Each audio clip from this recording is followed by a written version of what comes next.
Et salut les voyageurs du temps et de l'espace et des dimensions et bienvenue sur le podcast de Retro City, le meilleur de la pop culture des années 80-90. C'est parti. Et salut les voyageurs du temps et de l'espace et bienvenue sur ce nouvel épisode. On est parti pour notre première rubrique, les news. Et donc pour cette première news, ce n'est pas n'importe quelle news puisque c'est le retour d'un immense acteur des années 80-90 et même avant. J'ai nommé le grand Terence Hill, aujourd'hui âgé de 86 ans. Il revient pour faire la suite du film Mon nom est personne. Donc Mon nom est personne qui est sorti en 1973 et qui a été écrit par Sergio Leone, qui va avoir droit donc à un deuxième volet plus de 50 ans après. A la base, ce n'est pas Mon nom est personne qui devait avoir une suite, mais c'était le film, on l'appelle Trinita, qui devait revenir donc pour un deuxième opus. Mais du coup, ils ont préféré finalement Mon nom est personne. Et c'est pas un mauvais choix parce que c'est un des films les plus cultes de Terence Hill. Alors moi personnellement c'est pas mon préféré, mais c'est un des films les plus cultes de Terence Hill. Donc à voir ce qu'ils vont en faire de cette suite. Pour le moment il y a très peu de nouvelles, on ne connaît pas encore la date de sortie, on ne sait pas si c'est encore si le film est en tournage ou pas encore. On ne sait pas encore qui va revenir dans cette suite. Il n'y a aucun nom qui ont filtré à part celui de Terence Hill. Bon, je pense que c'est le plus important. Alors passons à la seconde news maintenant, et c'est une ressortie d'un titre mythique de la PlayStation, Croc Legend of the Gobos, qui ressort sur PS5 et sur Switch, et qui a eu droit même à un collector qui était précommandable entre octobre et décembre. Alors je sais pas si à l'heure actuelle il est toujours, étant donné que le jeu a été repoussé donc en 2025, puisqu'à l'origine il devait sortir en 2024. Mais c'est plutôt une bonne surprise de retrouver ce titre, et en plus sur PS5 et sur Switch, surtout la Switch qui je trouve se colle plutôt bien à ce genre de jeu. Voilà, donc si vous n'avez pas connu Croc, je vous conseille de l'essayer sur une des deux consoles. Et puis pour ceux qui l'ont connu, évidemment, voilà, si vous voulez revivre vos souvenirs, eh ben, n'hésitez pas lorsqu'il sortira. Et maintenant passons à notre deuxième rubrique, Zoom sur, et le sujet d'aujourd'hui, ça sera les minicums. Let's go. Bon, je pense que tout le monde connaît les minicums et a au moins regardé une fois. Donc c'est vrai qu'on parle beaucoup des émissions comme le Club Dorothée. Et du coup, en fait, j'ai voulu revenir sur les minicums. Donc il y aura une émission sur le Club Dorothée, évidemment. Mais moi, j'adorais les minicums. Donc, racontons un peu leur histoire. Les minicums sont arrivés en 93 sur France 3 et ont été diffusés jusqu'en 2002.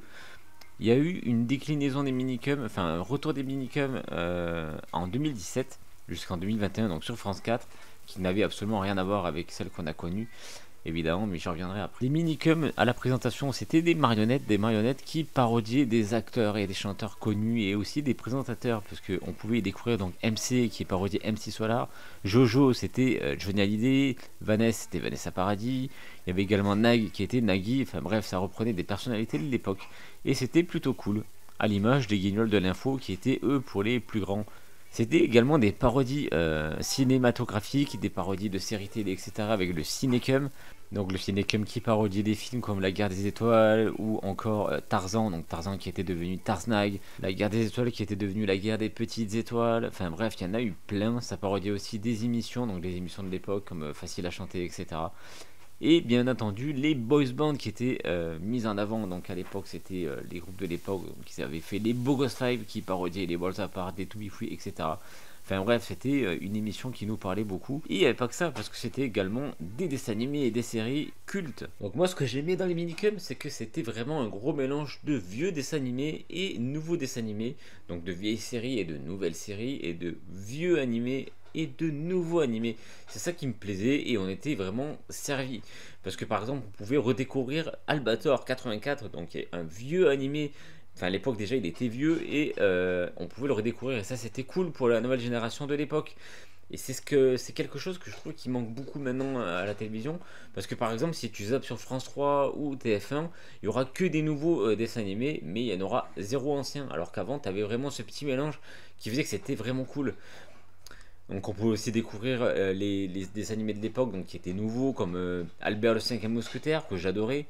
On pouvait découvrir aussi Alvin et les Chipmunks, Angela Anaconda, bon celui-là il faisait flipper par contre. Mais voilà, il y avait les Animaniacs qui étaient excellents. Il y avait Batman, la série animée, Batman la relève qui est arrivé un peu plus tard, Billy the Cat. Enfin vraiment, il y avait vraiment de quoi faire. Il y avait aussi Denver le dernier dinosaure que j'adorais. Casper et ses amis qui étaient vraiment pas tout jeunes, parce que Casper ça date d'il y a des années déjà, et c'était déjà vu à l'époque. Et il y avait les Malheurs de Sophie aussi, qui était vraiment pas mal, l'histoire du père Castor. Et il y avait vraiment pas mal de choses. Et puis on pouvait retrouver aussi des séries comme Les Simpsons qui étaient diffusées l'après-midi, donc dans la session après-midi du Minicum. Parce que les Minicums c'était le matin et il y en avait de l'après-midi. Et ça je kiffais aussi.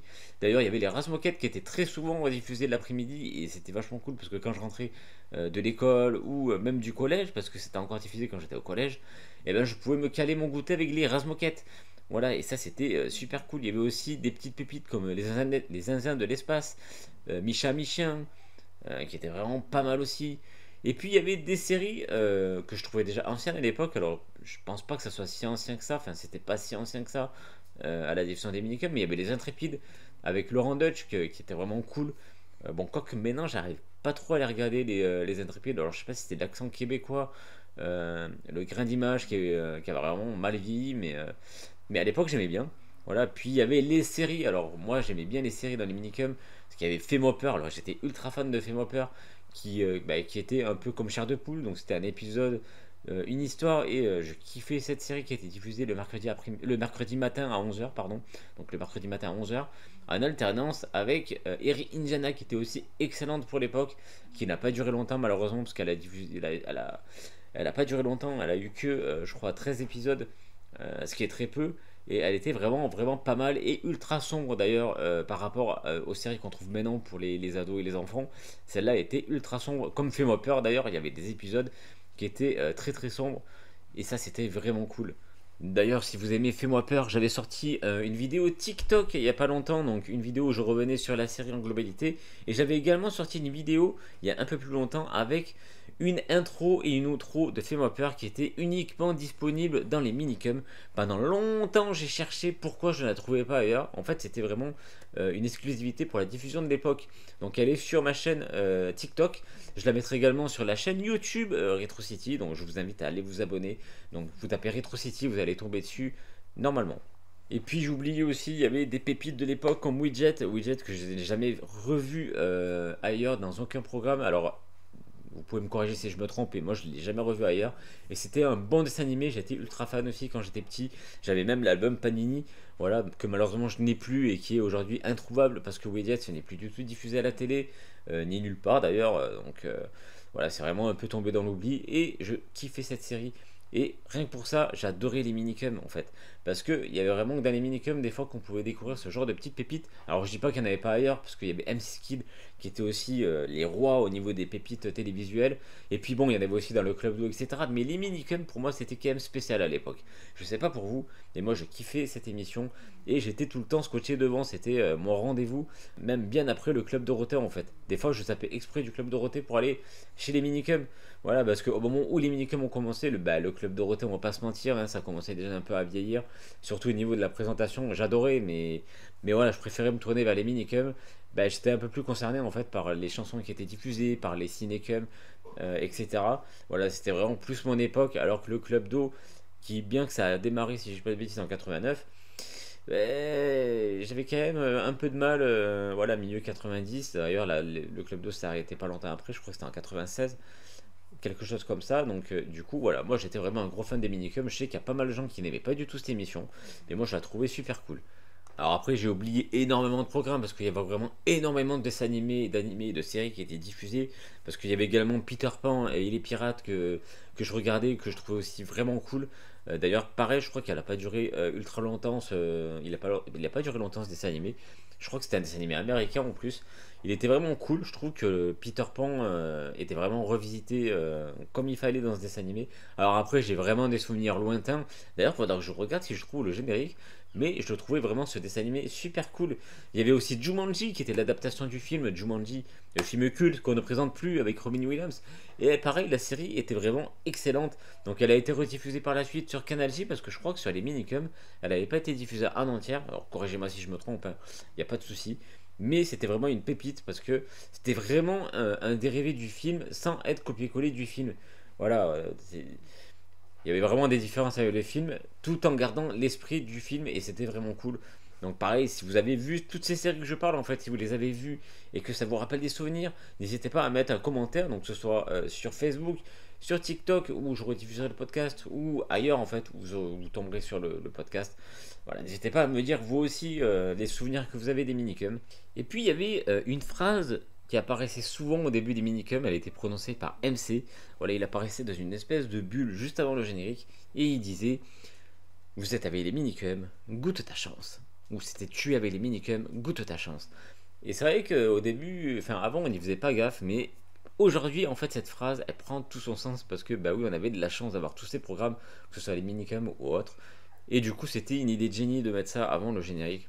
Je sais pas si vous vous en souvenez, mais moi je m'en souviens très bien. Donc vous l'aurez compris, les minicums est une émission que j'adorais. Je m'en souviens encore très très bien aujourd'hui. Je dois encore avoir l'album parce que oui ils ont sorti un album à l'époque, ça s'appelait l'album avec un remix du générique, donc le générique culte des minicums mais également plein de chansons. Il y avait Mamélissa, donc des Beaux Gosses Five, le groupe qui parodiait les boys bands de l'époque. Il y avait Aminessa, il y avait Brandolph, va-t-il trouver l'amour, qui parodiait les sitcoms à l'eau de rose de l'époque. Il y en avait encore pas mal. Il y avait aussi la chanson de la Coupe du Monde, parce que quand les Français ont gagné la Coupe du Monde en 98, les Minicums avaient sorti une chanson, Go Go Go, je crois, on va la gagner, je crois que c'était ça le titre. Et ils avaient gagné, voilà. Et enfin, c'est vraiment plein de souvenirs pour moi les minicums parce que du coup bah, ça englobe vraiment les années 90 et tous mes souvenirs de l'époque, je sais pas vous. Et donc les minicums ont fini par tirer leur révérence parce que François avait décidé qu'ils avaient fait leur temps. Et donc en 2002, ils ont dit bye bye à France 3, ils ont dit bye bye à la jeunesse des années 90. Ils ont été remplacés par TO3 que personnellement je n'ai quasiment jamais regardé parce que c'était pas du tout la même chose. Et plus tard, il y a eu des rediffusions des minicums. Donc entre 2006 et 2009, il y avait des émissions un peu spéciales intitulées Génération Minicum et où ils rediffusaient les sketchs, les cinécums, etc. Mais c'était toujours pas la même chose. Mais malgré tout, France 3 avait écouté les gens, ils avaient fait revenir les célèbres marionnettes. Mais voilà, c'était juste pour des petites pastilles de temps en temps, pour Pâques, pour les fêtes, mais jamais pour une vraie émission. Et puis sur France 4, ils sont revenus avec une version modernisée que je n'ai jamais regardée parce que ça ne me parlait pas du tout. Voilà, ils ont remplacé Nag, Coco et compagnie par des nouvelles mascottes, par des nouvelles marionnettes. Donc il y en avait une, je crois que c'était Kev, donc Kev Adams, il y avait Pogba, je sais même plus son nom. Il y avait aussi la marionnette de Norman, celle de Luan. Enfin bref, ils avaient voulu mettre carrément une nouvelle génération de chanteurs, d'acteurs, etc. Mais voilà, personnellement, je ne l'ai jamais regardé, même pas une fois en fait, je suis jamais tombé dessus. Parce que pour moi, les minicums, ça restera la génération minicum des années 90. Donc, je vais arrêter là pour ce podcast. Voilà, j'avais envie de revenir un peu sur les minicums. Alors, j'ai beaucoup parlé des séries, etc. Je suis pas allé vraiment dans le détail, mais voilà, je voulais juste partager des souvenirs avec vous. Donc, j'espère que ça vous aura plu. J'espère que vous aurez envie de partager des souvenirs avec nous. Donc, je vous invite justement à partager dans les commentaires tous vos souvenirs et à nous dire ce que vous avez préféré dans les minicums, que ce soit les séries, les dessins animés, les animés, ce que vous avez regardé le plus, etc. Et moi je vous dis à bientôt pour un nouveau podcast et de nouvelles vidéos. Bye bye.